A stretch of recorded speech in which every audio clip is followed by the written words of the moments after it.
Arsenal peut-il le faire? Salut à tous, c'est la dernière preview de ces quarts de finale de la Ligue des Champions. On va parler d'Arsenal Bayern Munich avec mes deux copains. Walid Acharchour, Najim Medini, bonjour les gars. Salut Romain. Salut à tous. Ça va être cool, ça va être bien. On va parler de ce dernier quart de finale entre Arsenal qui retrouve ce stade de la compétition et l'ogre munichois. Comme d'habitude, vous avez l'habitude, les socios, on se met des petits pouces bleus, on commente. Dites-nous, donnez-nous vos pronostics pour cette double confrontation entre Arsenal et le Bayern. On va parler de la forme des deux équipes, on va parler des clés de la rencontre et puis on va vous donner nous aussi notre pronostic sur la fin de la vidéo. Arsenal-Bayern, Walid, c'est une belle affiche. Ouais. C'est une affiche hyper intéressante entre ces deux équipes qui ont des caractéristiques bien différentes. Ouais, très belle affiche qu'on voyait souvent début des années 2010 avec souvent... la même issue. Un résultat qui était toujours un peu similaire. Je crois qu'on est resté sur un 10-2, 5-1, 5-1, il me semble. C'est ça. Et des affrontements un peu avant, notamment à l'Emirates Stadium, un peu plus équilibrés, notamment. Donc ça fait du bien de revoir Arsenal à ce niveau-là. Et je trouve qu'il y a eu quand même un delta qui s'est quand même réduit, en tout cas moi dans mon sentiment, entre le Bayern et Arsenal, par rapport à ces années-là. Où globalement Arsenal était un peu... Et c'est bizarre parce qu'Arsenal n'est pas là depuis très très longtemps, mais de par ce qu'ils font en Première Ligue, de par ce qu'ils ont fait en Première Ligue, et de par les dernières années du Bayern Munich où on ne sent plus un Bayern Munich très très fort, très très costaud, même s'ils vont peut-être nous prouver le contraire, je trouve que c'est un match-up qui est un peu plus équilibré, et c'est intéressant, ça va être intéressant à décrypter.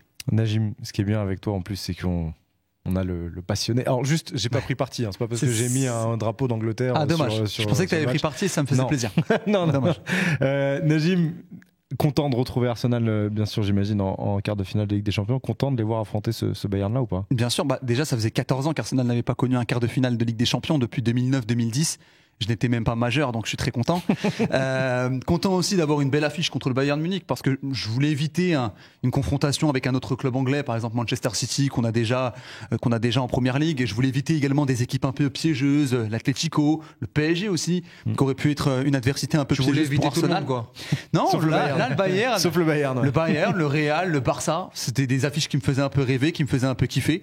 Donc je suis content qu'on ait cette affiche-là. Et puis Walid l'a dit, il y a aussi ce sentiment de revanche aussi, parce que tu l'as dit, il y a eu 4 confrontations notamment sur les années 2000 entre le Bayern et Arsenal, 2013, 2014, 2015 et 2017, et à chaque fois c'est le Bayern qui est passé, donc c'est l'heure de la vengeance. Je sais pas si on peut parler de bête noire. Après, le Bayern est la bête noire de pas mal d'équipes, donc bon, c'est pas spécifique à Arsenal. Si on parle des saisons des deux équipes, c'est vraiment la saison du Bayern qui te fait penser que le delta entre les deux équipes se réduit de plus en plus. On a un Bayern qui visiblement ne va pas être champion en Allemagne, mine de rien, et qui n'a pas été monstrueux sur les dernières années s'est fait sortir par Villarreal, s'est fait sortir par City, où j'avais été quand même globalement déçu. Là tu perds contre la Lazio au match aller, tu l'as dit, tu es à 10 points du Bayer Leverkusen, tu connais une saison qui est très compliquée, tu t'es fait sortir par Saarbrück en Copa, en Pokal en Allemagne notamment, et de l'autre côté tu as une équipe d'Arsenal qui quand même dans la routine quotidienne nous montre des choses très très intéressantes, et une équipe qui est très très compétitive. Après il y a toujours le côté Ligue des Champions qui est dur à palper, notamment l'apprentissage.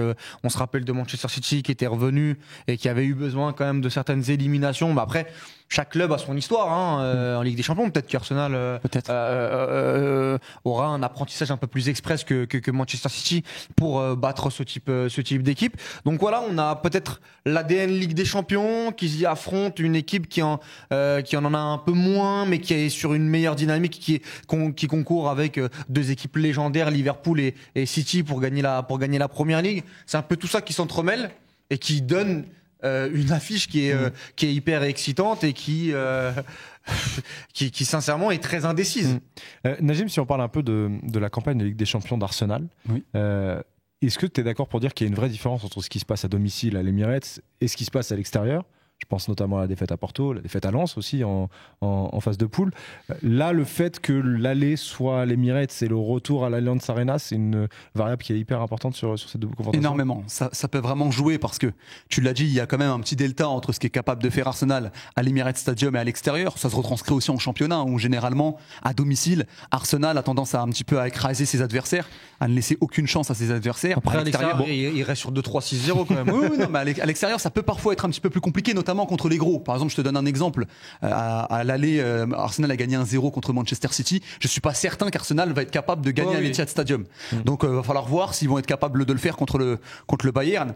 Pour moi, oui, ça serait vraiment une variable très intéressante. Je vois Arsenal gagner à domicile, à l'Emirates Stadium, parce que sur le plan du jeu, Arsenal est une équipe que je trouve bien plus séduisante, plus performante cette saison, dans une meilleure dynamique, comme l'a dit Walid. Mais sur le plan de l'expérience, sur le plan de l'ADN, attention, parce que c'est vrai que le Bayern Munich a quand même plus d'expérience à ce niveau-là, et le fait de jouer à l'extérieur au match retour, on sait que ça peut avoir une immense importance. Donc oui, ça peut clairement jouer. Walid, sur cette variable-là, domicile-extérieur, est-ce que dans ta vision globale de la double confrontation, oui, c'est une importance? C'est un avantage, même si moi maintenant, là, avec la règle de l'extérieur, je la ressens pas je la ressens pas de la même manière. C'est plus la possibilité, s'il y a un match qui s'étend, qui fait 120 minutes, ça sera pas chez toi, quoi. Exactement. Ça, c'est important. Ouais. Tu as 30 minutes de plus à la maison.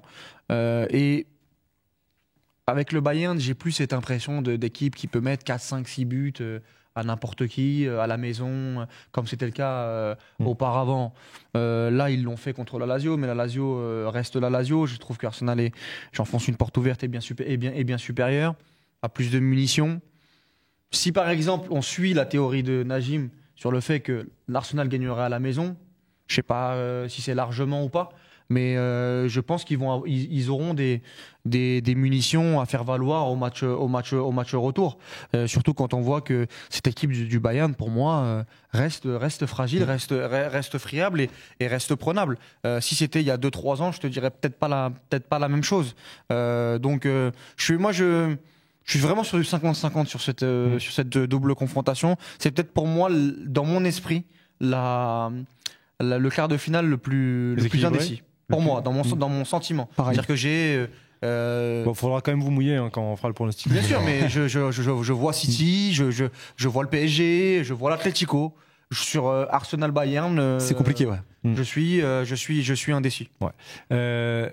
Juste si on parle un petit peu du Bayern aussi, Najim, ça va être l'occasion d'avoir une retrouvaille entre Arsenal et un joueur, notamment Harry Kane, qui connaît bien Arsenal, qui a eu l'habitude de briller pour les Spurs face à Arsenal. Qui a même passé une saison au centre de formation d'Arsenal. Ah ouais. Les gens le savent, mais avant d'arriver à Tottenham, il avait passé une petite saison du côté d'Arsenal. Il était tout jeune. C'est plus une force pour Arsenal qui sait gérer Harry Kane, ou qui va savoir gérer Harry Kane, qui aura l'habitude de le gérer. C'est plus une force pour Harry Kane qui, lui, connaît aussi les animations d'Arsenal. Je pense que c'est plus une force pour Harry Kane dans le sens où le fait de revenir en Angleterre, ça peut lui rappeler des bons souvenirs, surtout qu'il avait souvent tendance à marquer lors des North London Derby. Je crois que Arsenal a été l'une de ses victimes préférées lorsqu'il était en Première Ligue. On le sait, il fait une très grosse saison, Harry Kane, faut pas le sous-estimer. Hein. C'est pas parce que face à la Lazio lors du match aller, il n'avait pas marqué. Lors du match retour, par contre, on l'a beaucoup plus vu. Attention, Harry Kane, moi c'est un joueur que je ne sous-estime clairement pas. C'est pour moi l'un des tout meilleurs avant-centres du monde. Il est capable de faire mal à n'importe quelle équipe et évidemment qu'il faudra le surveiller. Maintenant, Arsenal a aussi une très bonne charnière centrale. On rappelle que c'est la meilleure défense de Première Ligue. Saliba et Gabriel forment une très belle charnière. Ils sont très complémentaires. Ils ont les capacités pour gérer Harry Kane. Ils ont les capacités pour gérer Haaland. Donc ils ont les capacités pour gérer Harry Kane. Maintenant, ça va pas être une chose évidente. Et puis surtout, au Bayern, le danger peut venir un petit peu de partout. Je pense à un Musiala, qui est quand même l'un des meilleurs joueurs du Bayern Munich cette saison. Ça peut venir également des côtés avec des joueurs percutants, Sané, Coman. Donc encore une fois, je trouve qu'Arsenal est l'équipe qui me fait la plus grosse impression sur l'ensemble de la saison. Ils sont sur une meilleure dynamique, mais je ne sous-estime pas non plus le Bayern Munich. Et je sais que sur ce genre de rendez-vous, ils sont capables de faire mal. Donc attention, et c'est pour ça d'ailleurs que c'est pour moi, comme l'a dit Walid, la confrontation la plus serrée, la plus équitable. Hier, on faisait la preview du PSG Barça et Elton parlait du Barça qui ne se voyait peut-être pas avoir une fin de saison glorieuse. On a l'impression qu'on peut aussi transposer ça au Bayern avec un coach dont on sait qu'il sera plus là après juin, des objectifs en championnat qui sont pas à la hauteur et qui sont terminés également, plus de coupe. Et est-ce que tu vois le Bayern s'offrir une fin de saison sympathique via cette Ligue des Champions? Si le Bayern gagne la Ligue des Champions... Oui, ça devrait être pas mal. Non, mais au-delà de ça, si le Bayern gagne la Ligue des Champions, chapeau. Parce bah que oui. là, tu te coltines Arsenal, le Real Madrid ou City, et de l'autre côté, PSG, Barça, Atlético de Madrid, en finale, c'est pas de la petite Ligue des Champions, hein. C'est de la grosse Ligue des Champions, et je sais pas ils en sont capables aujourd'hui avec ce qui s'est passé cette saison. Ce serait quand même, ils l'ont déjà fait, hein. Il y a déjà eu, avec Flick notamment, avec Kovac sur les 6 premiers mois, c'était très compliqué, et il les a relevés. Peut-être qu'avec le même coach, ils vont faire la même chose. Mais je serais quand même très surpris, parce que contrairement au Barça et la discussion qu'on avait eue hier, je trouve que les perspectives du Bayern Munich sont un peu plus compliquées que le Barça, même si le Barça aussi ça va être compliqué. Mais ils tombent dans une partie de tableau, le Bayern, Très relevé. Bah oui, c'est très relevé. Si tu m'expliques qu'ils sont de l'autre côté, oui. Là, oui. Maintenant, là, il va falloir être très fort contre Arsenal, très fort contre City ou le Real Madrid. Et si tu t'en sors déjà là, il y aura sur le ça, premier jour, il y aura un truc, voilà. un truc sympa. Mais là, moi, je peux pas te répondre positivement en disant oui. Par contre, oui, c'est excitant ce match Arsenal-Bayern, être dans le dernier carré. Peut-être que ça sauvera quelque chose sur cette saison-là. Mais quand tu es le Bayern Munich, quand tu as fait des gros investissements comme 100 millions sur Kane, des recrues qui devaient apporter quelque chose de... aussi. Voilà, Kim Min-jae, Guerrero, Leimer, il y a eu des sacrés ajouts. Et surtout quand tu as des joueurs de renom et un club comme le Bayern Munich, tu peux pas se satisfaire d'un quart de finale contre Arsenal. Donc oui, il va falloir sauver cette saison, mais ça va être très compliqué. Si on passe aux clés de la rencontre, Najim, quelle est pour toi la chose qui va faire en sorte que ça peut basculer d'un côté ou de l'autre? Pour moi, ce sera surtout au niveau du mental et au niveau de ce qui va se passer dans les têtes. Parce qu'encore une fois, je l'ai dit et je le répète, pour moi, Arsenal, footballistiquement, a clairement les capacités pour se qualifier face au Bayern. Je les trouve, encore une fois, plus séduisants. Mais mentalement, et tu l'as un petit peu abordé déjà, Walid, c'est que Arsenal vit quand même son retour en Ligue des Champions. Ça faisait 7 ans qu'Arsenal n'avait pas connu la Ligue des Champions et on l'a vu sur le 8e de finale. Ça n'a pas trompé. Alors certes, Arsenal s'est qualifié, mais ça a été laborieux. Il y a eu cette défaite à l'aller du côté de Porto. Et puis il y a eu ce match au retour où certes tu te qualifies, mais tu te qualifies au tir au but. C'est pas passé loin d'une élimination. Donc pour moi, Arsenal est encore en construction dans cette Ligue des Champions. Ils sont encore en train d'apprendre. Il y a plein d'équipes, il y a plein d'exemples. Manchester City, t'en parlais tout à l'heure, qui lorsque Pep Guardiola a fait sa première campagne européenne avec City, ils ont été éliminés contre Monaco. Lorsque l'Inter Milan est revenu en Ligue des Champions après quelques années d'absence, ils ont été éliminés en phase de groupe. Pareil pour l'AC Milan, qui a été éliminé en phase de groupe. Donc je pense que c'est un apprentissage. Ça s'apprend. La Ligue des Champions, c'est pas la première ligue, c'est une autre compétition. Le maillot pèse un petit peu plus lourd. On l'a vu sur le 8e de finale.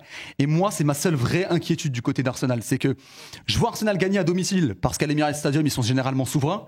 Mais lorsqu'ils vont devoir se déplacer à l'Allianz Arena face à Munich, dans une ambiance qui leur sera hostile, et avec le fait que c'est la Ligue des Champions, que les jambes elles tremblent un peu plus, que la pression est un petit peu différente, et j'ai un peu peur qu'au niveau du mental, que ça soit un petit peu compliqué. Alors, il y a des joueurs qui sont capables de tirer l'équipe vers le haut. Je pense à un Odegaard qui a été encore une fois extraordinaire face à Porto, qui est le capitaine, qui est l'un des leaders de cette équipe. Mais attention, j'attends aussi un peu plus de la part d'un Bukayo Saka qu'on n'a pas beaucoup vu au match retour. J'attends un peu plus d'un Havertz, d'un Jesus s'il joue par exemple. Ce sont des joueurs dont Arsenal vont avoir besoin, notamment même dans un match Rice, qui était pas très. Un Declan Rice sur la double confrontation contre Porto, j'ai pas trouvé. Qui est pas le pire sur le match retour, mais qu'effectivement c'est pas son niveau qu'on voit en première ligue. Exactement, c'est pas le même Declan Rice qu'on voit en première ligue. Donc Saliba aussi. J'attends que tous ces joueurs-là arrivent à élever leur niveau de jeu. Un Zinchenko qui devrait être de retour, qui est déjà revenu un petit peu de sa blessure, mais qui devrait être à 100%. Voilà, normalement. Pareil pour Jesus aussi, qui était un petit peu blessé sur le début d'année 2024, qui est revenu également, mais qui est pas encore à 100%. Il devrait l'être pour la double confrontation contre le Bayern. À voir un petit peu quelle sera la forme également d'un Thomas Partey qui est aussi revenu d'une longue blessure.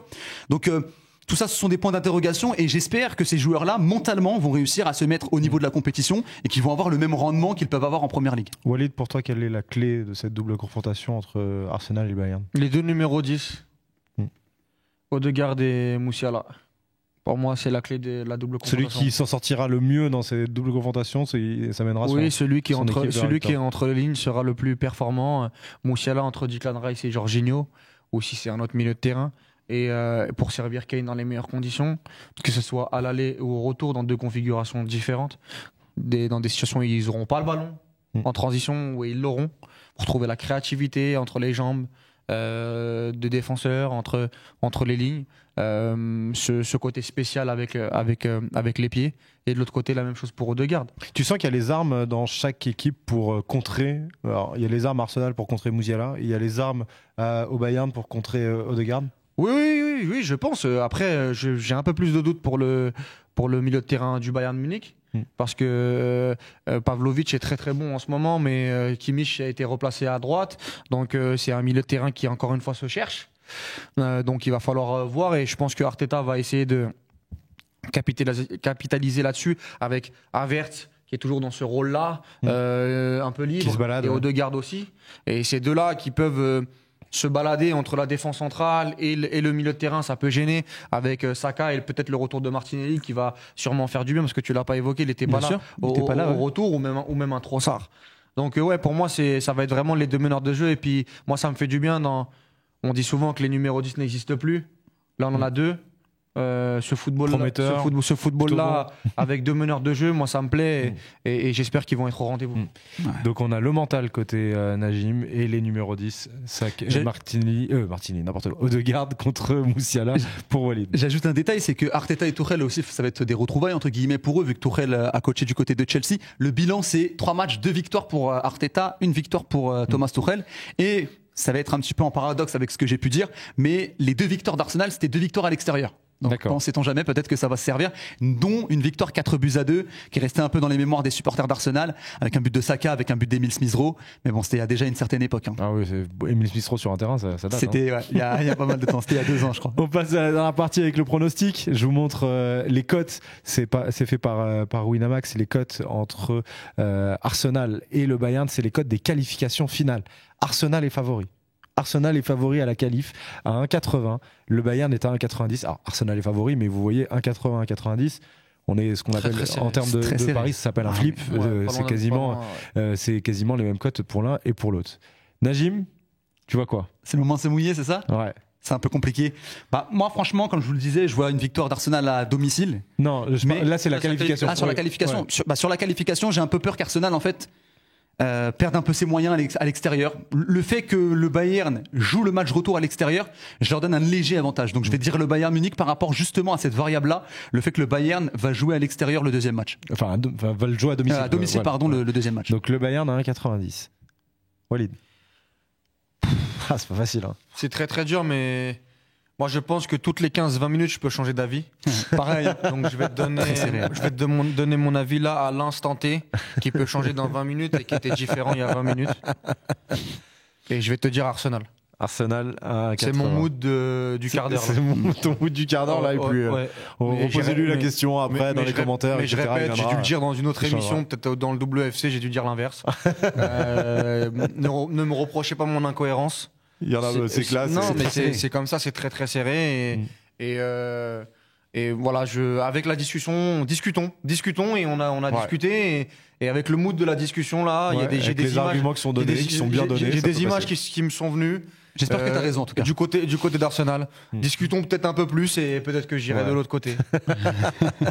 N'hésitez pas à nous dire, les socios, vous, ce que vous voyez dans cette double confrontation. Mais c'est un match que je déconseille à parier, bien évidemment. Oui, parce que quand c'est galère. Ouais, quand c'est galère, je pense qu'il y a d'autres matchs où je vois beaucoup plus, et on en a parlé dans d'autres previews. Ouais. N'hésitez pas à nous dire, vous comment vous voyez cette double confrontation entre Arsenal et le Bayern. Qui va se qualifier? Est-ce qu'on va retrouver Arsenal en demi-finale de Ligue des Champions, ou est-ce qu'on va encore une fois avoir le Bayern dans le dernier carré? Merci Najim. Merci Romain. Merci aux socios. Merci à Barnabé Deveau qui a réalisé l'émission. Et puis merci à vous les socios qui ont vu ces previews, parce que c'était la première fois qu'on faisait les 4. C'était la dernière. Merci si vous avez aimé cette petite série. N'hésitez pas à nous le dire et à nous mettre des petits pouces bleus. Ciao tout le monde et à bientôt dans le Club des 5. Ciao.